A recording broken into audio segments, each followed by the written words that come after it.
Title: Migos rapper Takeoff's mom slaps Houston venue with lawsuit after tragic end. TLDR.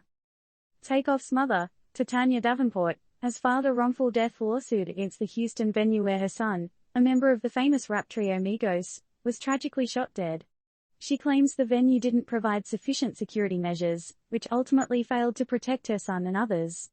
Is it the venue's responsibility to protect celebrities, or does the onus lie on the individuals? Diving deeper. On a day that should have been just another gig, tragedy struck. Migos rapper Takeoff was shot and killed at a Houston venue on November 1st.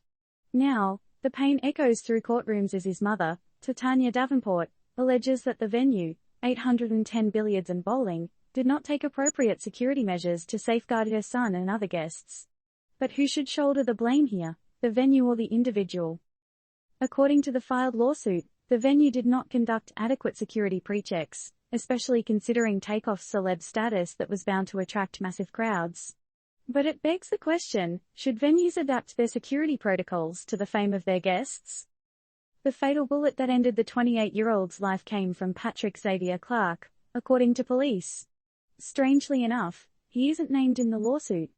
Instead, Davenport argues that the venue should have been aware of the potential violence risk based on previous incidents and the crime rate in the area. Yet, it's puzzling. Should venues be responsible for predicting crime, or is this an overreach? Can the history of an area really predict its future?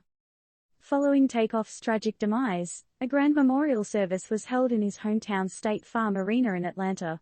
But the loss remains, and the lawsuit seeks over $1 million in damages to cover funeral expenses, mental anguish, and more. But is money enough to fill the void left by such a tragic event? And is the venue truly responsible, or are there other factors at play here? Weighing all these facts and uncertainties, we must question, should venues be expected to act as fortresses, protecting their guests from any potential harm? Or is this an unrealistic expectation? What's the line between providing a safe space and policing personal actions?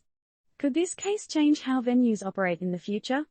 One thing's for sure, this tragic event has opened a can of worms, prompting all of us to question the roles and responsibilities of public spaces. So, what's your take? Disclaimer: this content does not provide any form of legal advice and does not reflect the views of Turned Up News. Always seek the advice of a qualified legal professional regarding any legal matters.